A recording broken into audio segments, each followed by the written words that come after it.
Hi, I'm Kili, also known as Kelly. And I'm Feely, also known as Alex, Welcome to our corner of the Shire, where we will show you how to bring Middle Earth into your daily life to keep you a happy hobbit.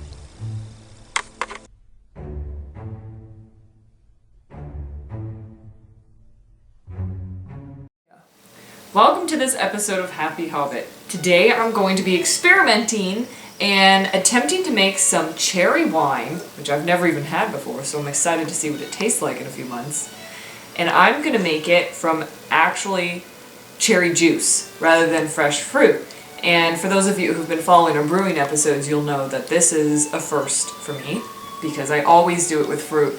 But I tell you what, when you're experimenting, it gets kind of expensive to be buying fresh fruit all the time.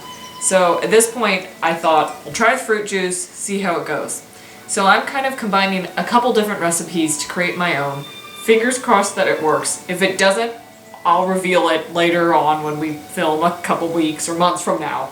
So, hopefully it will work. And what I'm gonna do is start with what I have here is pure black cherry cold pressed, not from concentrate, organic, certified. It's pure cherry juice and pulp.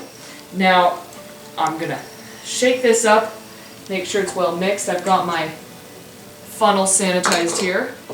Put it in my 1 gallon jug. And let's see if I can open the... Well, that wasn't as bad as I thought it was going to be. What's that smell like? Doesn't smell as good as I thought it would smell. I imagine drinking cherries would be so heavenly. Alright, here we go.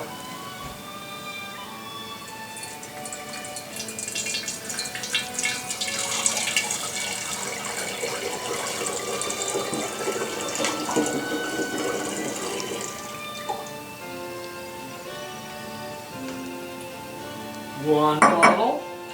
Now this recipe calls for 2 pounds of sugar, so what I'm going to do is I'm going to intersperse the sugar with the juice to try to help encourage it to dissolve faster. So here goes some sugar.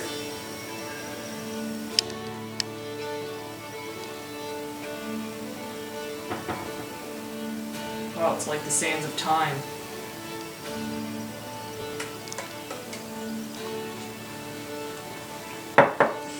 Time is always fleeting, isn't it? Right into your cherry wine. Okay. Alright, now I've got about 1/3 of the sugar in there. So I'm going to add more juice.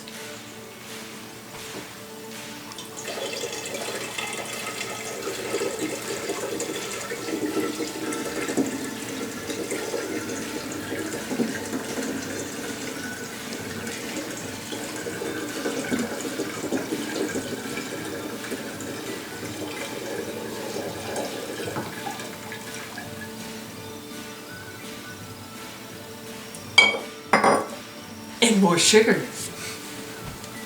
Sorry, that was probably scary. I hope small children aren't watching. They better not be, if I'm teaching how to do alcohol. Kids, don't try this at home, and I'm not joking. This is my serious face and my serious voice. You don't play with alcohol when you're a child. You wait until you're the legal age, and then under adult supervision, then you can drink.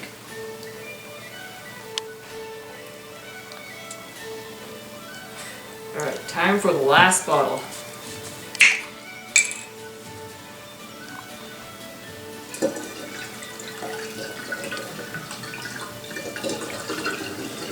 I'm going to ration this one a little bit because I have quite a few solids to go in. Here's the rest of the sugar. And then I am going to add roughly 1/8 of a teaspoon of wine tannin.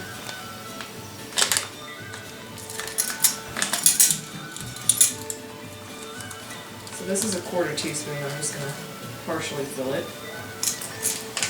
Then I'm going to go ahead and add some acid blend, which will be 1 teaspoon. And the reason I'm interspersing this with the liquid is because I know that this will stick to the sides of the funnel and I'll need to wash it down with something anyway. There's a teaspoon of the acid blend.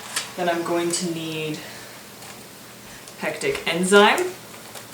half a teaspoon. And the yeast I am using for this recipe is Lalvin 71B1112, which from what my research says that it's a good yeast strain to use for this recipe because it helps break down the tannins in the cherry. And now I will need 1 teaspoon of yeast nutrient.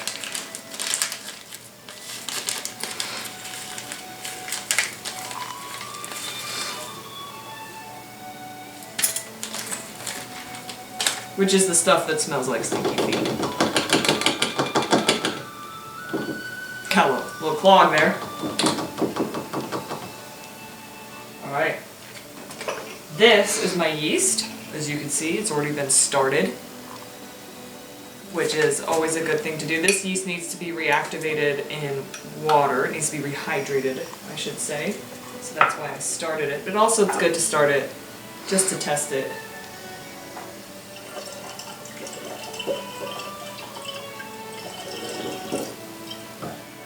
I may have overestimated how much cherry juice I will need, but that's okay. Leaves us some to drink. So I'm going to add a little bit more.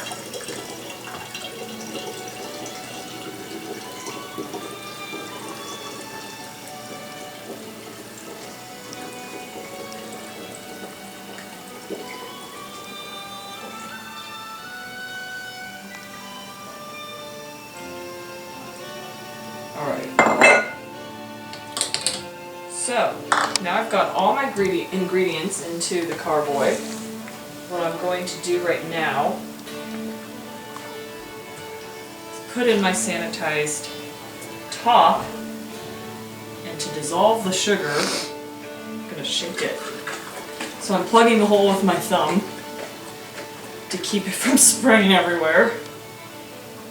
And I'm just going to keep shaking it to dissolve that sugar. Mix everything up. Alright, so now that the sugar's dissolved, time to put in the airlock and let it go. So we'll check back with this. In a day or two I'll film it to show its progress, but unlike wines that you're making from actual fruit, it's very not hands-on, and you just kind of let the mixture do its thing until it's ready to be racked, which is kind of a nice change when you have a lot of different wines that you're working on at the same time. It's nice to have one that's independent, take care of itself. You know, it's like when you got a bunch of kids and then you have that quiet, independent one like I was. I like to think of cherry wine as little Kili.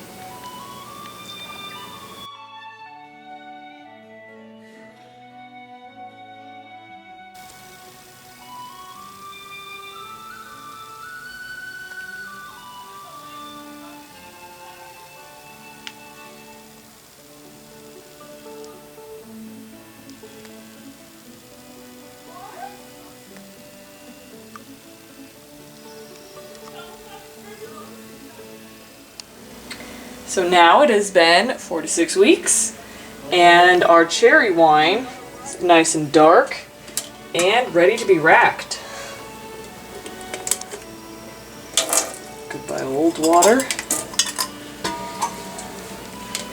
There we go. So you'll notice I have the bottle I'm racking into lower than the actual wine bottle, and that's because gravity is going to help me with the siphon. So after a few pumps, ooh, look at that, it's almost brown. It's Ooh, it's pretty. There we go. Looks delicious. Very dark. Interesting color. I want to try some. Ooh, this is going really fast.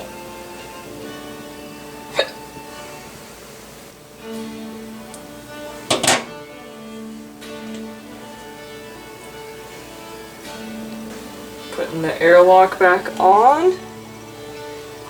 And there you have it. Cherry wine. Dark, dark, dark.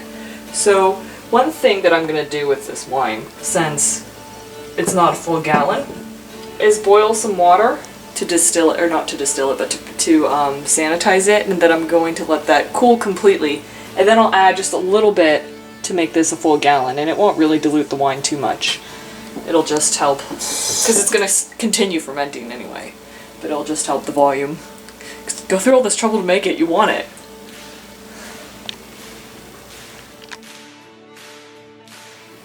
I like to think of cherry wine as little Kili.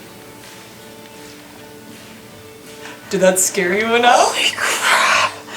That was horrifying! Like sweet Kevin. It Sweet was! Kevin. That was terrifying!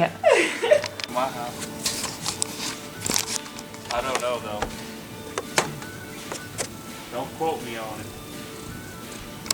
Conrad, look, it's you. Conrad, look at here. Conrad, look. No, you don't. What? Just listen to Feely. The first time she got drunk was at home because she knew she was safe and being watched over. And then she never wanted to get drunk again. The end. It may or may not have been at a Hobbit party. It's Or there true. may not been someone walking around with alcohol that was a higher content than was understood. So it may have happened on accident. It did. I'm gonna, when I pour this, I'm gonna save Wait. a teeny bit. So here goes. Wait. This is ridiculously zoomed in. I don't even know how it got that far. It was zoomed in on the green thing on the Lucky Charms. So I couldn't see anything else. That was scary. Alright, ready? Yeah.